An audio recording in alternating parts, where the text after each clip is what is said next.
know how much y'all have been asking for a video about how I redeem my credit card points, so of course I had to pull through in this video and show that to y'all. However, this is not the exact redemption I think you are wanting or expecting to see necessarily, but I think you'll still enjoy this video nonetheless. Right off the bat, I might as well come clean in saying that this is not some big luxurious all-inclusive 5-star resort in the Maldives that I'm booking here today. Instead, this is going to be a much more practical redemption and one that I think the credit card community on YouTube needs to see. This video is going to be broken down into 3 main parts. First, I'm going to tell you what exact redemption I'm doing here today. Second, I'm going to tell y'all why this redemption makes sense for me, but it might not make sense for the majority of people, including yourself. And third, I'll be showing the live footage of me making this redemption using my Chase Ultimate Rewards points through my Chase Sapphire Preferred. First, let's go ahead and discuss what exact redemption I will be making. As I mentioned before, this is not going to be some super luxurious redemption where I got 15 cents per point for doing so. Instead, it's going to be a very straightforward redemption where I only got a value of 1.25 cents per point. As you saw in the title, I'll be using over 200,000 Chase Ultimate Rewards points at this redemption rate, which some people would just find blasphemous. However, this redemption is going to be for something that I'll be getting value from every single day, and it's also going to help me to continue to provide valuable content for y'all on a consistent basis, even when I'm not at home. Without leaving y'all in suspense any longer, today I'll be making a redemption with Apple through Chase's Ultimate Rewards portal for a new M2 MacBook Pro. For those of y'all that don't know, Chase has been running a bonus with Apple through their Chase Ultimate Rewards portal where you can get anywhere from a 10 to 50% boost on all of your Chase points if you use this redemption method. From what I can tell online, if you have any of Chase's no annual fee credit cards, either on the business or personal side that do earn Chase's Ultimate Rewards points, you're going to be getting a 10% boost on all of your points, bringing your redemption value up to 1.1 cents per point. However, if you have either the Chase Sapphire Preferred or the Chase Ink Preferred, you'll get a 25% boost on your points, meaning you'll get a redemption rate of 1.25 cents per point. And if you have the Chase Sapphire Reserve, you'll get a 50% boost on all of your Chase Ultimate Rewards points through this method, giving you a redemption rate of 1.5 cents per point. My highest tier Chase card right now is the Chase Sapphire Preferred, so I'm going to be getting a 25% boost on my points, or effectively, I'll be getting a 25% discount on this new MacBook Pro using this redemption method. When we get to the actual redemption itself, I'm going to show you exactly how you can transfer your points from your lower tier Chase cards to your highest tier Chase card in order to maximize the value you get from them. But right now, let's go ahead and talk about why this redemption makes sense for me, but it might not make sense for you. First of all, I think we understand that a redemption rate of 1.25 cents per point is nothing to write home about by any means, especially whenever it comes to Chase points, which the points guy values at least 2 cents per point. However, this brings up a really important conversation that we're going to discuss here today that I think is especially important for those of us who are on the team travel side of the credit card game. We are all obsessed with getting the maximum amount of value we can from our credit card points. But in reality, I think that's really missing the whole entire point of the credit card game, pun intended. Here's the fact of the matter though, your points are worth absolutely nothing until you actually redeem them. I know for myself and probably a lot of you out there, I struggle to redeem my credit card points because I'm always waiting to get that 5, 10, or 15 cents per point that is so highly acclaimed on YouTube. But that really just defeats the whole purpose of the credit card game, where we're just trying to get a return on spend for all of our daily spending we put on our credit cards. Because like I just said, if you just stockpile all of your credit card points like I've fallen victim to many times, your points are actually worth nothing because you haven't used them for anything. They're just a number on a screen. So in my opinion, this redemption is a perfect example of how I will be using my credit card points to give me daily value, rather than me just letting those points sit there for an undetermined amount of time while I wait for the absolute best redemption possible. Of course, you have to take this all with a little bit of a grain of salt though, because there is a lot of value in planning out your vacation that you'll be taking over the next few years and ensuring that you have enough points stocked up so that you actually can take those trips without paying in cash for them. But I know for me, I've really just let my credit card points sit there since basically the beginning of my credit card journey, and I've only barely tapped into them for some domestic flights and stuff like that. So for me, it's about time I actually use them. Going back to what I said earlier though, again, why does this redemption make sense for me but might not make sense for you? The fact of the matter is that it all comes down to me having a YouTube channel. Unlike the majority of people out there, I have a platform that allows me to share the referral links for the cards that I've applied for with a wide audience of people, which is a huge blessing. That being said though, for me to restock my Chase point stash is going to take substantially less time than for somebody who's just applying for a few cards here and there for the welcome bonuses and trying to restock their point balances based on their daily spending habits. If you're somebody who wants to get a taste of what the credit card referral game is like though, I'll leave a link down below to the credit community Discord server started by Mark Plymale and Daniel Braun. And on that note, I might as well make a soft announcement here to y'all who are watching this video here today, that as of basically right now, the time of me uploading this video, I'm officially joining those two in becoming a co-owner of the credit community Discord server, and I couldn't be more happy about that. I really think that the community that's being built there is one of the most valuable communities in the credit card game as a whole, which is why I can't wait to pour more more of my time into it to hopefully help it become an even better community than it is today. When it comes to referrals though, there is a channel in this Discord server where you're able to post your referral links to the credit cards you have. However, it is behind a paywall, mainly because if not, the whole entire server just becomes referral links that are posted in there, which is not fun for anybody. But the cost of that paid tier is so low that even if you just get like one referral a year, you can cover the cost of it for more than a year. Even for something as small as like one referral on the Chase Freedom Unlimited, where you'll get 10,000 Chase Ultimate Rewards points. If I was somebody without a YouTube channel though, I'd be jumping into this server and paying for that diamond status because the return on investment for joining that paid tier is really high if you think about it. Back to my position as a YouTuber though, I realize I'm in a super fortunate position to be able to share my links with y'all, but I just wanted to share that with y'all here today so you realize how important of a factor that is and why I can redeem my points for a smaller cent per point value than the majority of people out there will. Now that we've covered all of these bases though, let's go ahead and jump over to the live redemption that I did a few weeks ago.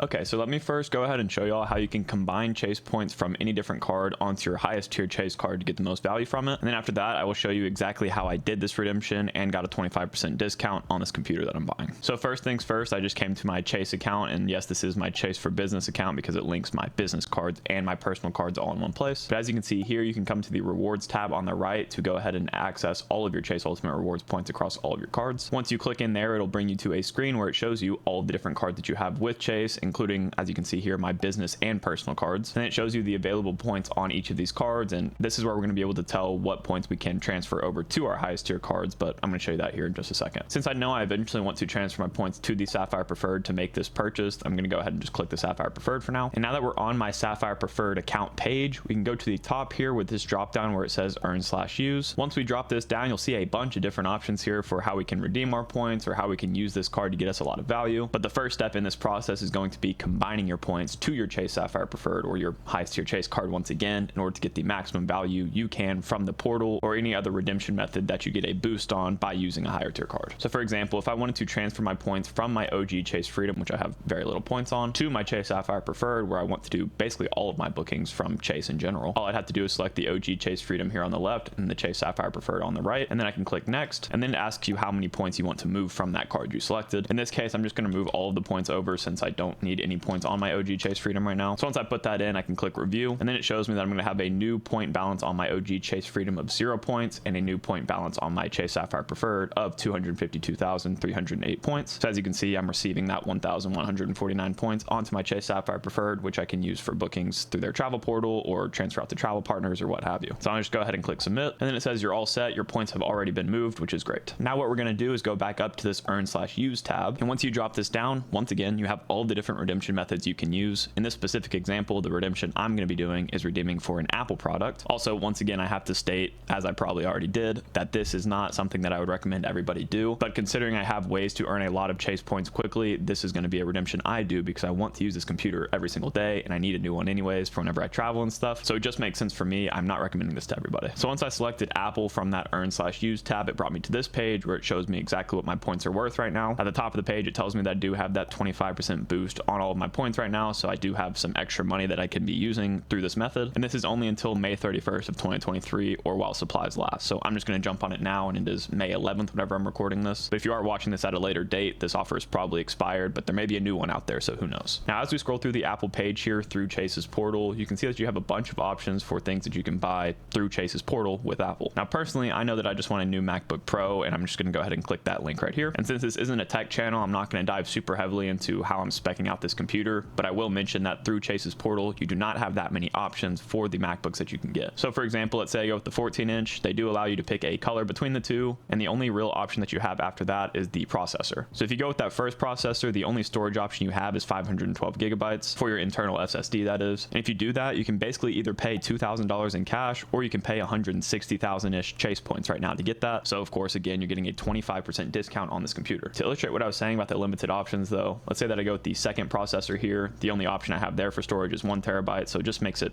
pretty streamlined. And of course the price is going to update there. And then for the 16-inch MacBook Pro, you only really have one option, at least for the processor. The storage, you can choose between 512 gigs and 1 terabyte, but that's really your only option there. Now for the one that I'm going to go with, I've done a lot of research on this the last few days, and I think I've settled on the fact that I'm just going to go with the 14-inch version of the new MacBook Pro. The point of me getting a new laptop is to use it as a workhorse whenever I'm traveling, but if I get the bigger 16-inch computer that I never want to take out of my backpack because it's just too cumbersome, that kind of defeats the whole point of getting a workhorse laptop that's this this expensive. So for the machine that I'm going to go with, it's going to be the 14-inch in the space gray version, and I'm going to go ahead and upgrade the processor. Actually, like I said before, that only gives me the 1 terabyte storage option, which is fine by me because that's what I would upgrade it to anyway if I could. And what that's going to come out to a total of is 199,920 points, or I could pay $2,500 for it. I could also pay for 80% of my total with a valid credit or debit card, but the whole point of this redemption is getting me a computer that I did not have to pay for in cash. Granted, this is a massive opportunity cost that I am losing because I am going to be going for a redemption rate of 1.25 cents per point, but at the end of the day, I am going to be using this computer basically every single day. And while I could get a really cool travel redemption out of this, I just feel like I should go with the practical approach here and just realize that I can accumulate more chase points rather than them just sitting in my account and never getting any actual use because I'm waiting for a really great redemption for whatever reason. Now that I've added it to my bag, it's giving me a lot of other options of,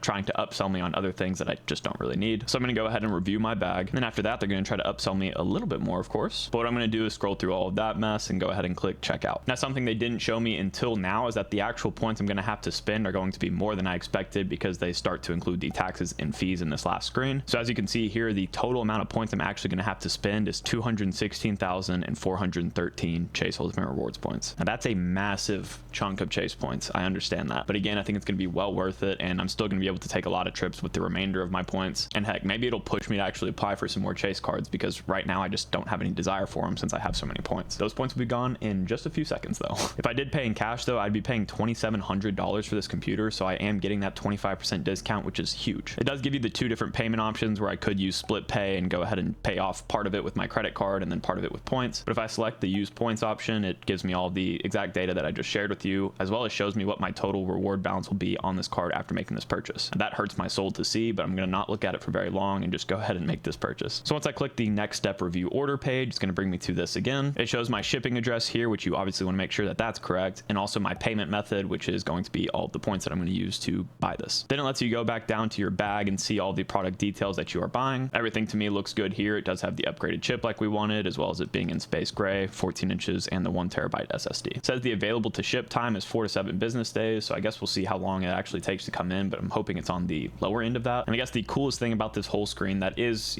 one of the powerful things about using credit card points to make a big purchase like this is that I will literally be paying $0 out of pocket to have the best laptop you can really get on the entire market without going crazy, of course. And although it's not a massive trip to Bora Bora or something like that, this is going to be such a practical way for me to use my points, so I'm excited to receive this in the mail. Now all that's left to do is click complete this purchase, which I'm going to do in 3, 2, 1, complete. No going back now. Awesome. And there we go. My order has been placed and they're going to be sending me the confirmation email here in a bit. And from this point on, I'm just going to be eagerly waiting for this computer, and I hope it comes really quickly, but I'm sure I'm going to have to wait a bit. If you're interested in hearing more about how you both should and should not be using your Chase Ultimate Rewards points, be sure to go ahead and watch this video next where I break down all the different redemption methods you can do with your Chase credit cards. As always, Odin and I both want to say thank you guys so much for watching this video. If you did enjoy it, please consider leaving a like and subscribing to the channel, and we'll catch you guys next time.